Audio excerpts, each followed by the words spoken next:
Here we are, back with the next chapter of The Mouse and the Motorcycle. Chapter 5, Adventure in the Night. When Ralph had mastered riding the motorcycle on the threadbare carpet, he went bumping over the roses on the less worn parts onto the dresser and the bedside table. That was fun, too. "Hey," whispered the boy, "come on out where I can see you." Bum. Ralph shot out into the moonlight where he stopped, sitting jauntily on the motorcycle with one foot resting on the floor. "Say," he said, "how about letting me take her out in the hall?" Uh-oh. "You know, just for a little spin to see how fast she'll go." "Promise you'll bring it back?" asked Keith. "Scout's honor," answered Ralph, who had picked up many expressions from children who had stayed in 215. "Okay, I'll tell you what," said Keith. "You can use it at night and I'll use it in the daytime. I'll leave the door open an inch so you can get in. That way you can ride it up and down the hall at night." "Can I really?" This was more than Ralph had hoped for. "Where do you want me to park it when I come in?" he asked. "Someplace where the maid won't step on it," answered the boy. "That's easy. Under the bed. She practically never cleans under the bed." "Yes, I know," agreed Keith. "I looked. There are a lot of dust mice back there." "Please."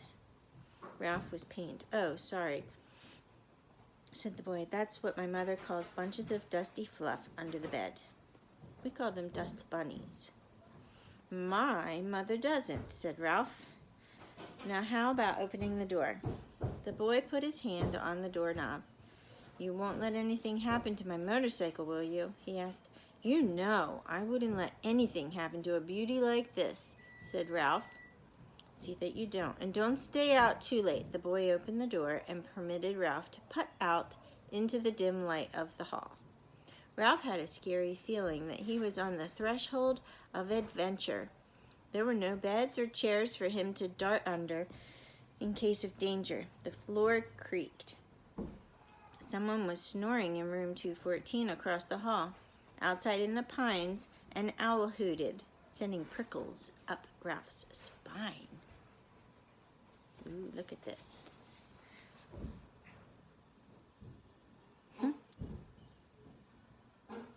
That looks like fun.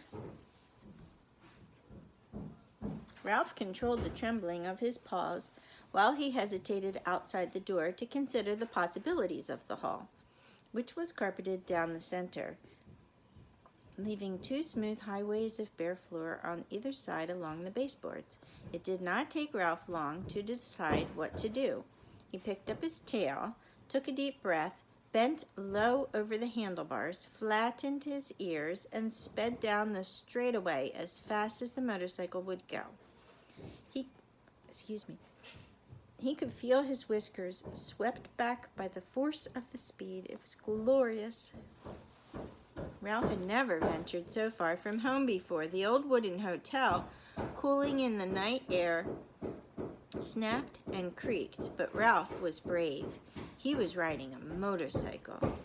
He passed room 213, ran out of breath, and let momentum carry him past another noisy snorer in room 211, on down the hall to the elevator, the mysterious elevator that carried people to that wonderful place Ralph had heard so much about, the ground floor.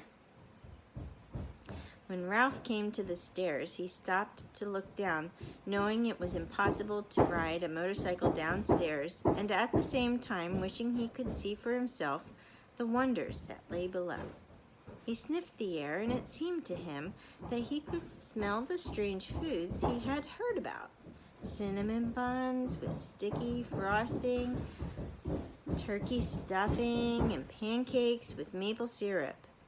A ray of moonlight from a window glinted on the glassy eye of a mounted deer's head over the stair landing and startled Ralph, sending him off down the hall, past the broom closet and the linen room to the end of the hall, where he executed a sharp turn and started back. Exhilarated by speed, Ralph raced up and down. Once, when he heard some people getting out of the elevator, he had to duck behind the curtain of the window at the end of the hall. Toward midnight, he passed his Aunt Sissy scurrying along the baseboard. He waved and nearly lost control of the motorcycle. Aunt Sissy stopped to stare while Ralph rode on, feeling pleased with himself and at the same time sorry for Aunt Sissy, poor frightened thing, with only her feet to carry her from one crumb to the next. Up and down the hall raced Ralph, until after an especially noisy burst of speed outside room 211, he was startled to hear a dog bark inside the room. Now it was Ralph's turn to be frightened. Uh-oh, he thought, I'd better be careful. If there was one thing that Ralph disliked, it was people who traveled with dogs. Dogs always sniffed around where they had no business sniffing. Once a dog had even barked into a mouse hole in room 215. It was days before Ralph's mother got over that. Ralph heard someone moving around inside room 211, and, looking back over his shoulder, he saw the door open and a tousled man in a bathrobe and slippers appeared carrying a little terrier. The man looked cross and sleepy as he started down the hall toward the elevator with his dog. He was walking straight toward Ralph. Boom. Realizing he was taking a chance, Ralph speeded up the motorcycle. If he turned and headed back to room 215, he would have to pass the man. It was better to continue toward the elevator and hope he would find a place to hide. He raced on down the hall. The wild barks of the little terrier told Ralph that he had been seen by the dog, if not by the man. "Shut up," muttered the man to his dog. "I'm going to walk you. You don't have to wake up the whole hotel." Ralph reached the elevator, where he drove around behind the ashtray on a stand beside the door. He stopped and waited, tense